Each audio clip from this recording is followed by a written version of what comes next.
Hello everyone, we're back. FPL Without Borders is back with Game Okay. Week 33 Preview.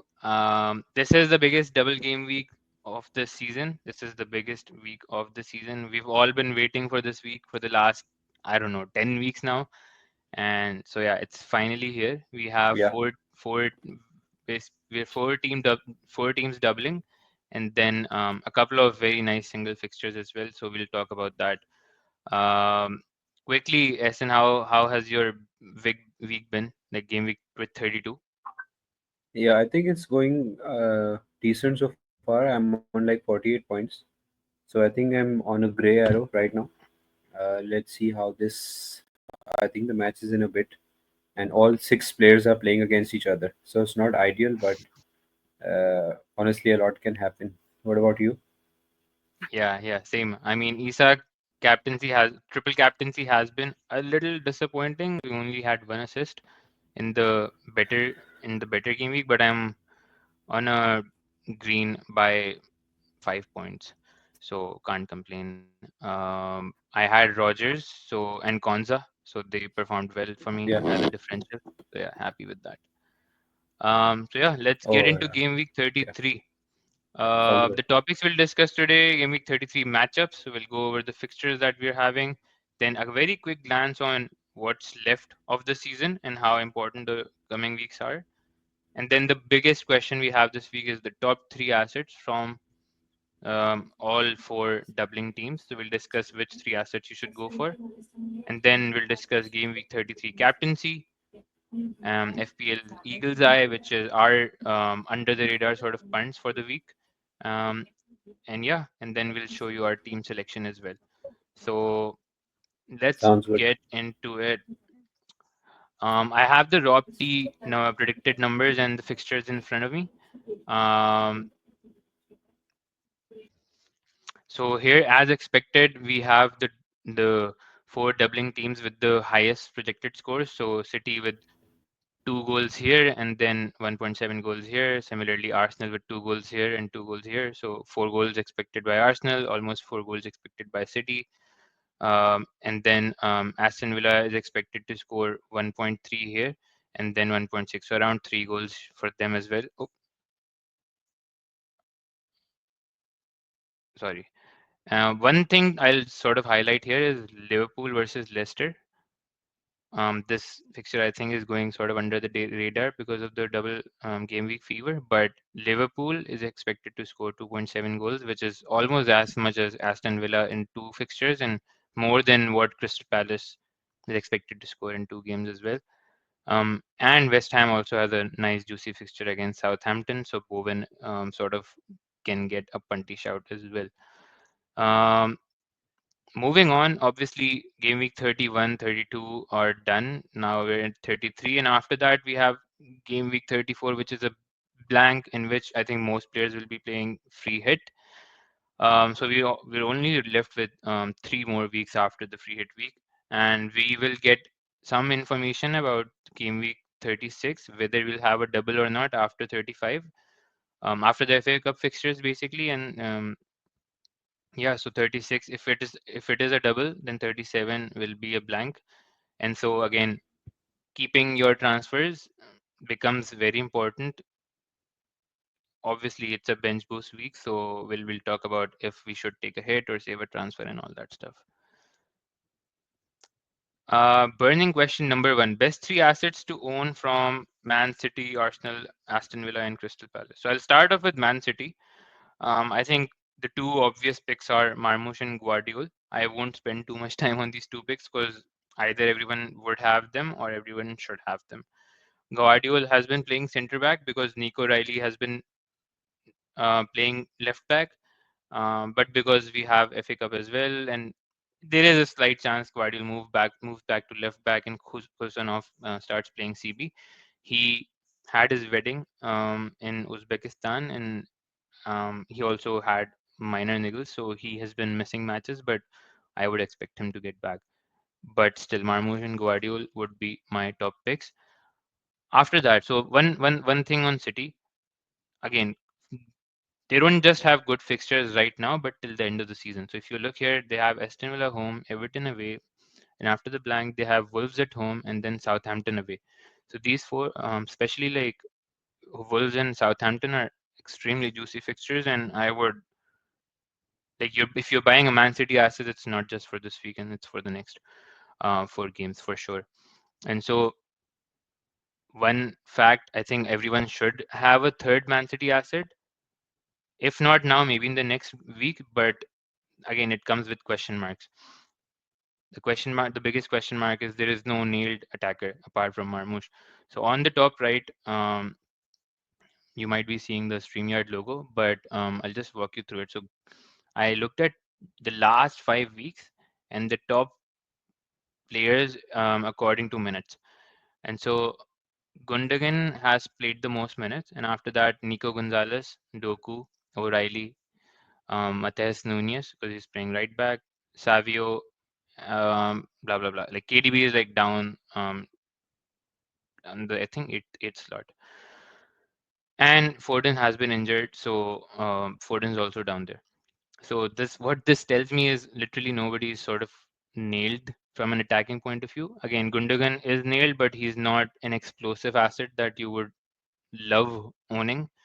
Uh, but I wouldn't mind owning.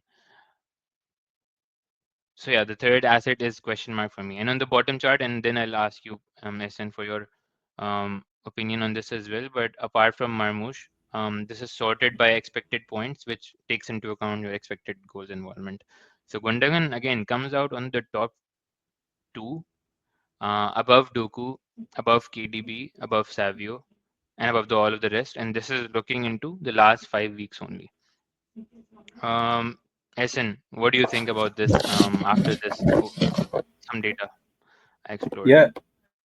Even though the sample size is just for the last 5 game weeks, I think after the City's match against Palace, I think a lot of people's opinion would have changed regarding the attacking output of City. Like if they are on song and it's their day, then turning a 2-0 deficit to a 5-2 victory, surely you would back their attacking assets. And there's only one person that comes to mind who makes the team tick. It's KDB. And given the fact that he's leaving, and I think there was a quote where he said that last month he was, feeling those niggles and he wasn't feeling himself, but right now he feels better. So even though he's probably bottom on both of these charts, I have a strong feeling that towards the end of the season, I think he's going to be, like you said, people would already have Marmoush or Guardiol. If not Guardiol, then maybe Kusano or Diaz. Then third City attacker could probably, ideally, would have been Foden. Form surely is a big concern. So I think maybe the third asset can be a wait and watch, like you said below, that the fixtures after uh, game week 34, Wolves home, Southampton away. So maybe you can try and transfer third City asset then. But for the double game week 33, I think having two City assets is fair enough, given the fact that there is uncertainty regarding the minutes also. Yeah, I think fair point. Number one, Foden has been injured, so people started getting Savio. But now on the right wing spot, you have Savio. Then you have Hmm. Foden will also play right wing. Oscar Bob is back, so he can also play right wing. McAtee started the last game, so McAtee can also play right wing. Um, Yeah. so I Bernardo think the right Silva wing also plays on the right wing. exactly. So I think the right wing spot Yes. is a bit shaky. Um, on attackers. So that's obviously the biggest question mark. Although Foden is back from injury, so maybe he's back in the team, but I honestly cannot predict. KDB again is the best shout when it comes in terms of explosiveness, but his minutes, and the data tells you what it is. So it's if you go towards KDB, I think it's completely a puntable option and you could get big returns and you could get two benchings in the next 4 games. So be prepared for that. And reason being, City are again fighting for top five, but I think the last week Chelsea drew, um, Nottingham lost the game as well, and I think the top five spot looks kind of nailed for City. So their focus would be on FA Cup, which is on the weekend after the Everton game. So All eyes on that. And so I think it's okay to not have a third City asset in 33 and maybe picking the better asset in 35 because 34 is free at anyways.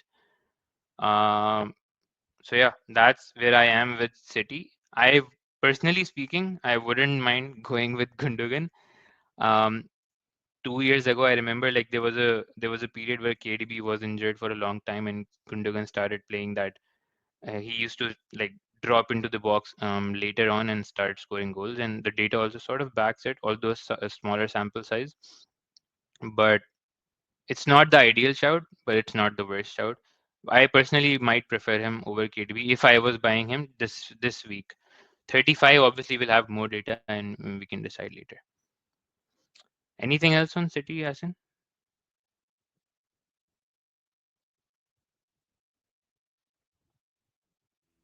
No, I think we pretty much covered it up. And for City, it's always been a wait and watch because of Pep's roulette. So I think 35 is a better. Uh, I think people would ideally want to have more data and have a more confident approach towards using those precious transfers that you spoke about in terms of allocating it to a third City player. So I think for the time being, two City players are enough. But if you want to be aggressive and capitalize on the third asset, then yeah, you can if you feel like it. Moving on to Arsenal. Okay, so Arsenal also, I think they are playing in about 30 to 40 minutes, and the nailed assets you would expect have started this game. That which means that based on the Champions League result of today, you can expect benchings on the weekend, both in terms of Arsenal qualifying and Arsenal, being out of the Champions League. Because the biggest concern is Saka, and you rightly put him on third spot because of his minutes. On any other day or any other phase of the league, he's nailed for 90 minutes. He's probably the first name on the team sheet, but as of late, he is a doubt in terms of minutes and his attacking output. So I understand if people would be hesitant to get him.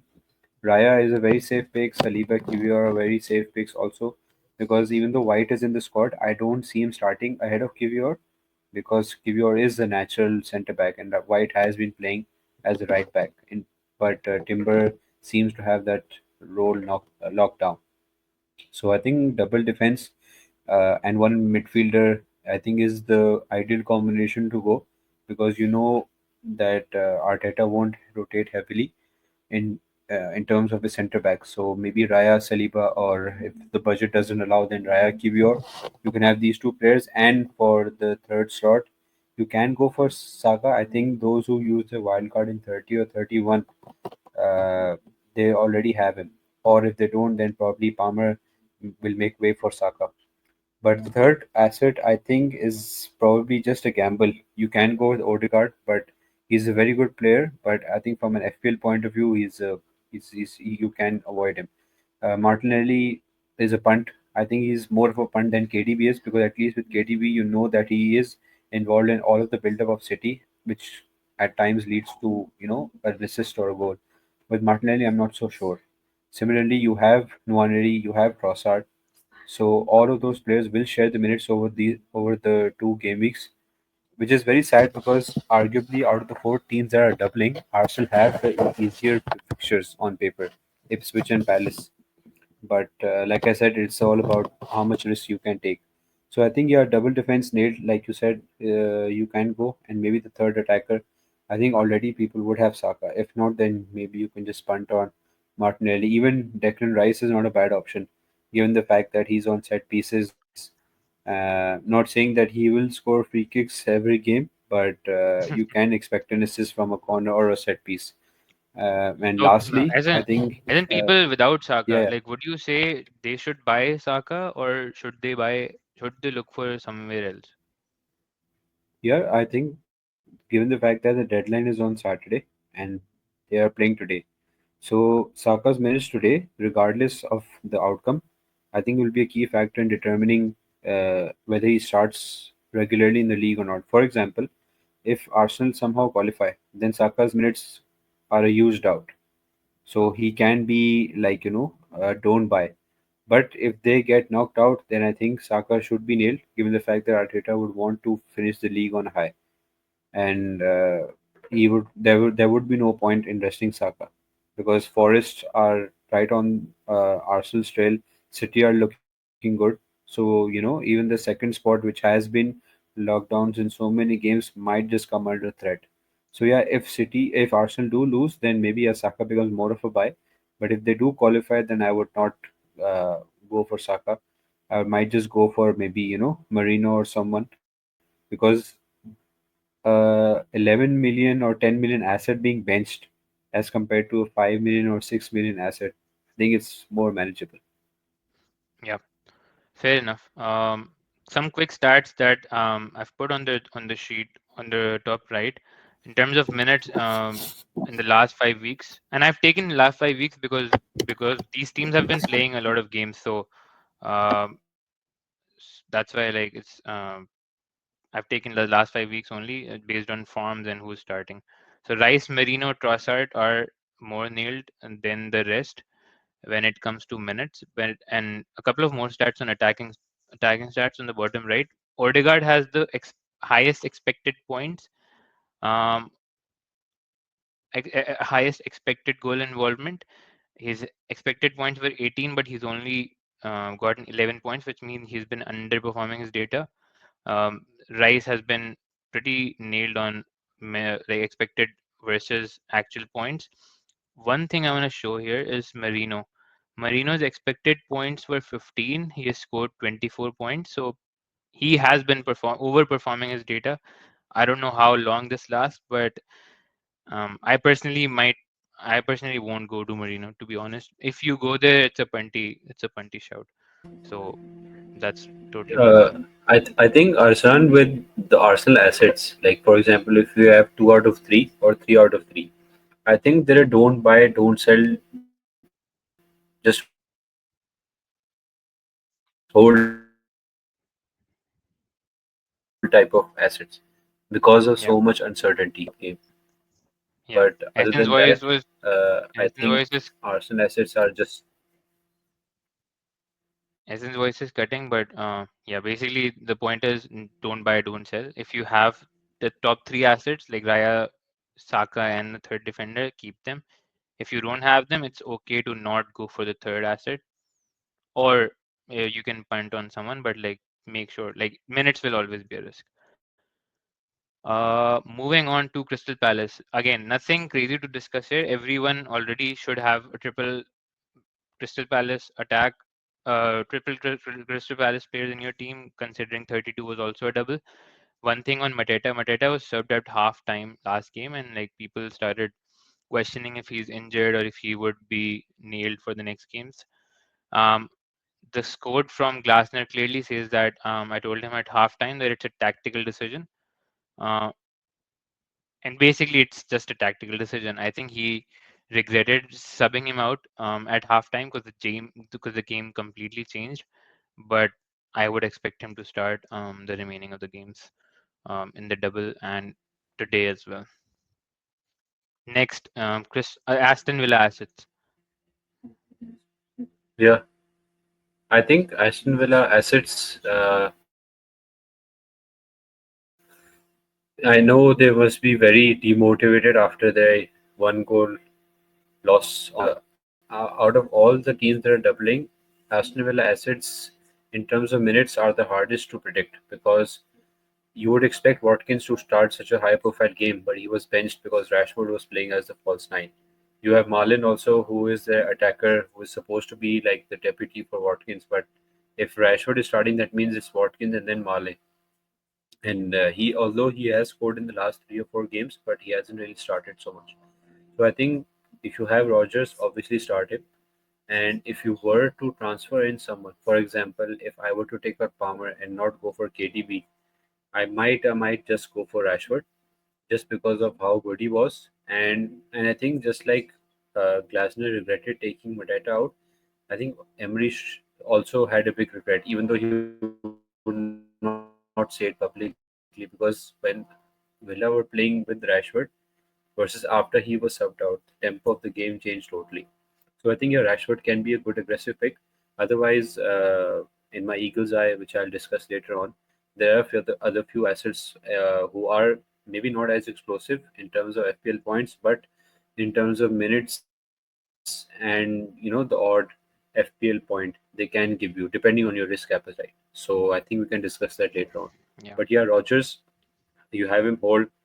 Martinez, easy start.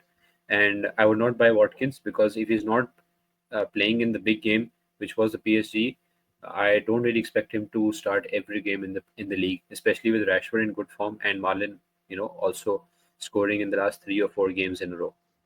So the third spot is probably just a wait and watch, and maybe the likes of Asensio or even McGinn, even though he's not really someone you would go for, but can be a differential.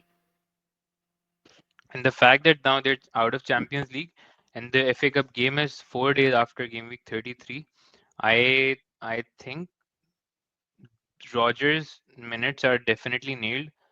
I would honestly say if you don't have Rogers, anyone, I think it's safe to go to him, especially like people with Murphy. Let's say you're moving from Murphy to Rogers is an easy switch. And again, transfers are limited, so getting a nailed asset who plays all the games, and they also have Tottenham later on at home.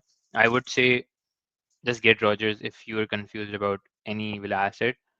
If you want to go more explosive, Rashford is definitely an option. And if Rashford starts the next game, I mean, if Rashford starting all games, then Rashford becomes a no-brainer. But yeah, again, minutes are a bit risky, but I think they're less riskier after they're out of Champions League. So Rashford is totally fine to go there as well. And yeah, Watkins maybe not. All right, the next burning question, that is captaincy for this week. We have not a lot of options in my opinion. Theoretically, a lot of Hmm. options, but minutes wise, I don't know. So the top four we've identified are Saka, Marmoush, Rashford, and Mateta. Um, Essen, where are you leaning towards? Currently, I'm on Saka, but that can obviously change after their game. So if Arsenal were to be knocked out, then I think Saka will become like the captain with the highest EO, just like Isak is in this game week. But if Arsenal was to progress, then I would follow your lead and go with Marmoush because he's nailed, he's playing, he's fit, and they have a both games are decent. One is home, I think one is away. So yeah, Marmoush can, and I think Aslan, you can tell me better. In the absence of Haaland, even though when KDB is on the pitch, I think Marmoush is the penalty taker. We haven't had that scenario, but I think Marmoush would take it. KDB, I don't think will take penalties. Um, Yeah, because his penalty yeah, he conversion hasn't hasn't been since I think. amazing. Yeah, He's so he you have missed a you few, have a so 90-minute asset. yeah. One quick thing, like So I was just Marmoush is a looking at 90-minute our asset, and yeah, on Saka. It's like the Madrid match is today, which is away, and um, then Ipswich is also away, which is kind of, I don't know. Like if two away games, it is completely plausible that Saka is doesn't play the next Ipswich game, which is 4 days later. Because considering both away games and like their second spot is done and it's Ipswich, which they should win regardless.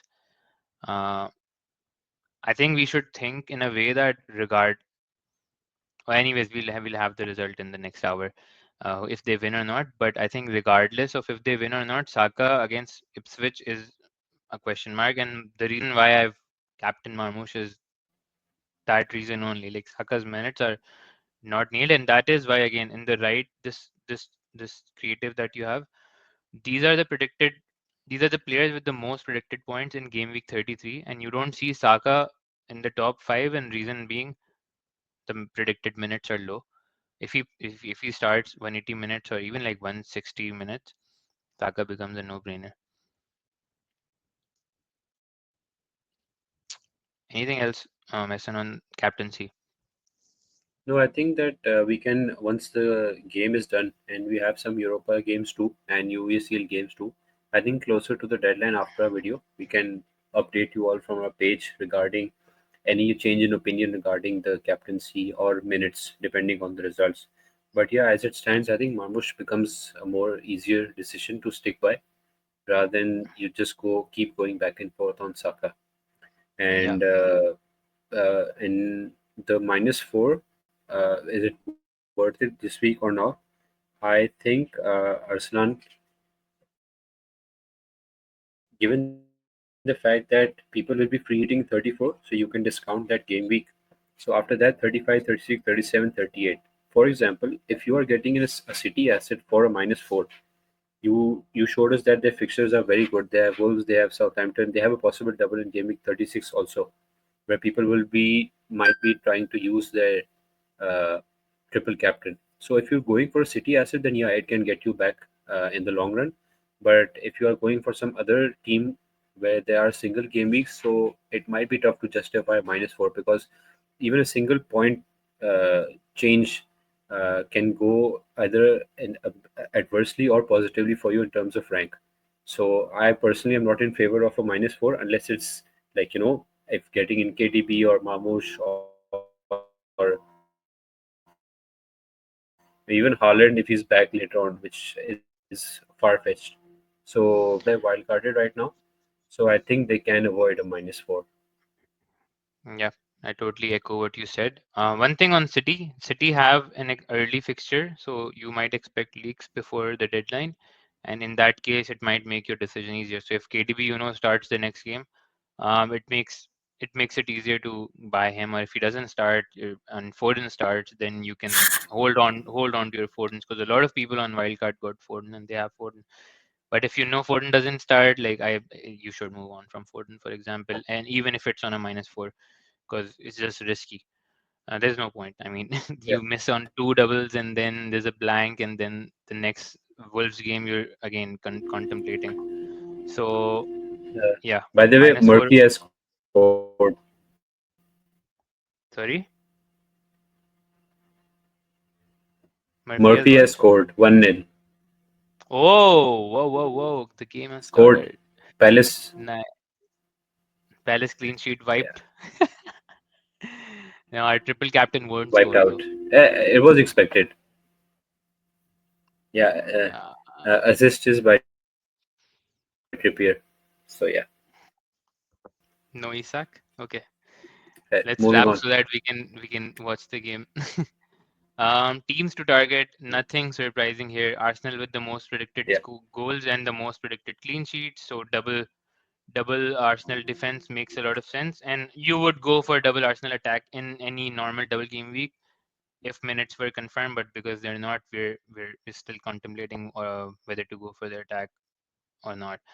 Man City, again, second best in terms of attacking and defensive output. So again, no brainer here. Aston Villa have 2.98 goals predicted. Liverpool has 2.7, and then Crystal Palace is considerably lower than Liverpool because mainly I think their fixtures aren't that easy, and then West Ham, Wolves, Southampton at home. So nothing crazy to shout out here. Basically, you should have Arsenal double defense. In my opinion, one fixture that is going under the radar is Liverpool against Leicester. Um, Like it's not, I think it's not crazy to captain Salah, like in my personal opinion. But I wouldn't do it. But if someone yeah, wanted to do it, it's not crazy. He could obviously. outscore all your double. Like for example, Isak had a double game week and he hasn't scored a single goal yet. So let's see. Yes, Very quickly on AM for people who already have who I've still used have it. their Yeah, assistant who still have assistant manager. There's not a single good table bonus game in my opinion. Spurs against Forest, I wouldn't go there. no, no. Crystal Palace against Arsenal, no. And Everton against City, maybe no. So I think it's very obvious to go for Mikel Arteta because he has two very easy to win games. Even Hmm. yeah, that's just my very quickly on AM. Eagle's Eye, Essen. Yeah, so like I said earlier, I have two free transfers, and I would want to use one for KDB. I haven't really owned him many times over the last few seasons, and I feel obviously this is the last time that I or any of us can own him. So I think, given his Palace performance against Palace, and that the fact that I'll be getting a long-term asset, I think I'll definitely try to get him. And the other one that I said I would discuss when I was talking about Aston Villa is Tielemans. He has been very good. He's when asked, he has played as a six or an eight. He has been there amongst the goals, amongst the assists, and for minutes he has played almost every match. So I think, yeah, those looking for maybe surety in terms of minutes, then I think, yeah, Tielemans is heavily going under the radar. And across the double game week and even ahead, I'm sure that he can produce a few goals or assists. Yep, makes sense. I think Tielemans is a good shout.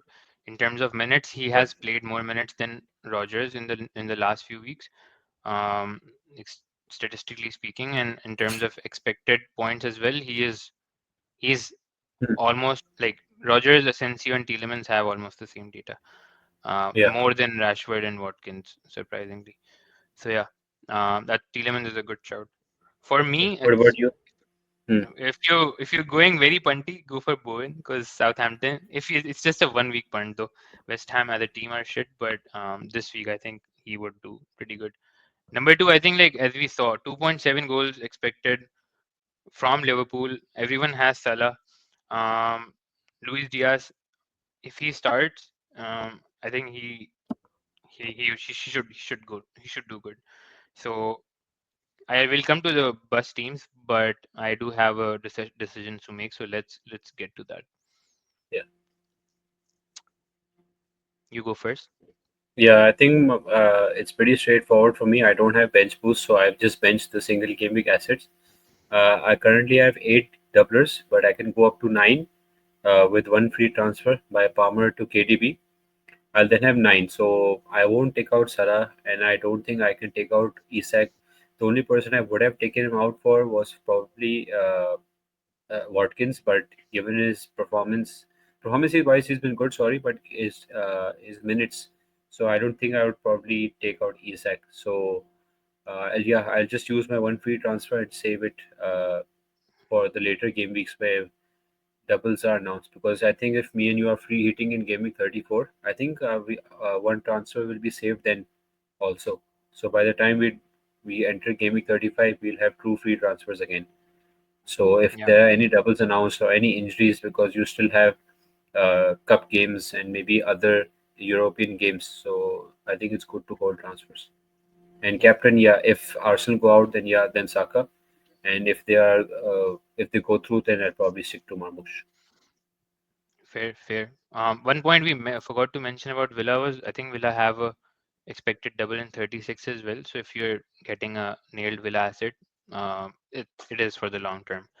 So just a point to consider. For me, Raya starts in goal with I obviously have bench boost. I have double Arsenal, Raya, and Kivior, and I also have Saka, so triple Arsenal, and then I have triple Crystal Palace, Munoz, Sar, and Mateta. I have triple Aston Villa in Martinez, Konza, and Rogers. And then I have Guardiola and Marmoush, two from City. So basically, I'm tripled up on all doubling teams apart from City. So the only doubler I can add is a City midfielder. And so the decision I have is Burn slash Murphy. So one of these for a City or Liverpool asset. So that's what I'm considering. So I could go from Murphy to I have the budget, so I can go from Murphy to KDB. I can go from Murphy to Foden, Savio, any of the City assets. I can also go from Murphy to Luis Diaz, or I could do Burn to Van Dijk as well. Like honestly, budget wise, it's not a constraint. So, but I'm not sure what to do. So I wanted your take on it as well, Asan. I think I would obviously go for an offensive transfer as opposed to using Dan Burn, because he can be a cheap enabler later on. I would probably use the Murphy transfer and either get KDB because obviously you're a City fan and you can triple up on him. So you can go there. But at the same time, I think getting Diaz is not a bad shot at all. Just because Nunes is not favored, Jota is starting, and if Gakpo does come into the picture, he would probably come for Jota more as opposed to Diaz. So I think Diaz is also nailed, and he's been playing very well here. He's actually scored more FPL points in the recent game weeks than Salah has. Like he's ticked on very nicely. So I think on Friday maybe we can discuss more and probably post an update from our page. But I think Diaz or KDB for Murphy would be a good move. Hmm. Yeah, makes sense. And don't be shocked if I go for Gundogan. Yeah, 20. Honestly, I can go for him. Just easier minutes wise, but we'll see. Hmm. But yeah, that's our team and that's our video for Double Game Week 33, guys. We tried to keep it short. We're done at 36 minutes. Um, Thank you for watching. We didn't do a plug, but if you've survived till here, please drop us a like and a subscribe. We do appreciate that. And good luck with your game week 33 and good luck to the triple captainers of Isak. Hopefully he Yes. scores hopefully he scores a goal or two. Yeah. Uh, But we'll keep updating you guys from our page regarding any potential concern on minutes or any injury concerns, and we'll try to maybe have like a deadline post regarding any last minute questions you may have. So you can just comment on a video, and we'll do our best to answer. yeah, and if you haven't followed us yet, like this is our Twitter handle. Please give us a follow at FPL Without Borders. That's all for today, and see you all next week.